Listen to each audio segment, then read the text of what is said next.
have, get rid of this. Every once in a while I like to go over my problems, and because of the situation we're in right now, feels like it's necessary. So right now, I have a reserve of about a month's worth of gray water.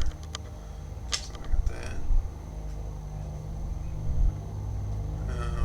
Jackals are gone, so most of my income has to be restructured. I have to come up with new profit streams. That's a big pain in the fucking ass. But I will figure that out. I know I have sources and people I could reach out to. Buyers and dealers, that sort of thing.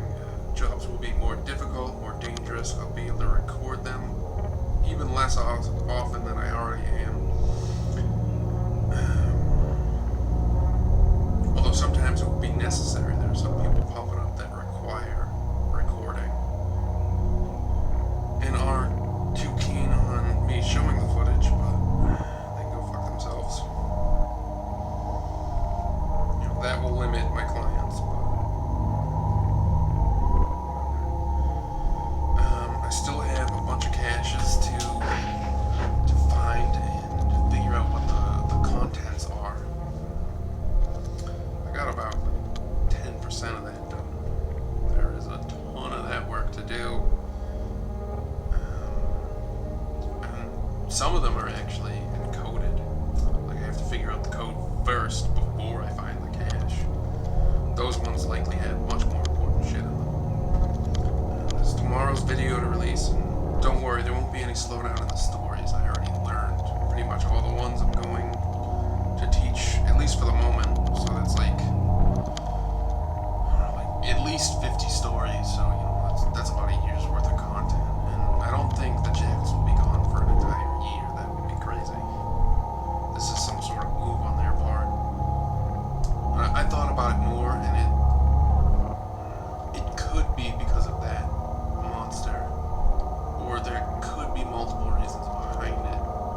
Jackals tend to wait for opportunities and then strike. So,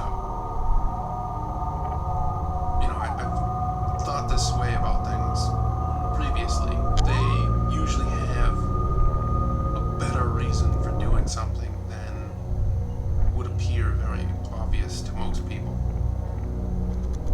I mean, the monster itself could be a reason to move, but to move their entire camp in a matter of minutes, you know, to undisclosed location, that's a little fishy to me.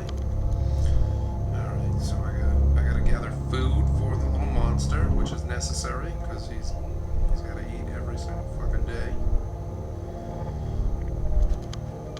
Just encoding some stuff.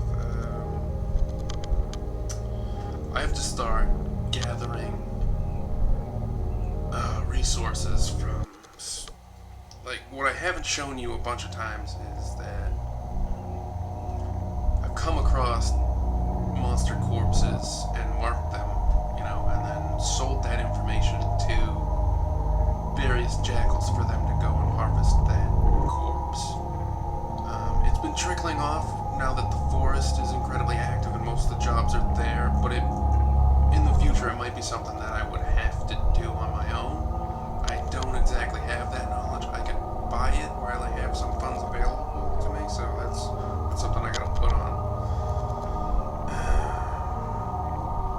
And right now we come to the bottom of the list. I gotta make a bunch of calls to various agents and that sort of thing, which you can't be a part of. So that's some problems and a few solutions for, you know, stuff that's up in the air. I'm gonna have to learn how to handle a few different weapons. I'll probably start carrying an axe on the really dangerous stuff, just because it's small. It's really fucking hurtful, and you know, I have a few of them. You know, they're really good tools and pretty decent weapons, so you know, you should always consider having one when you're going into this sort of a situation. Right. I gotta head out. You stay safe out there. I'll see you in the future. Tomorrow's video, that's already all set, so I can just upload it. I can do a bunch of other stuff tomorrow.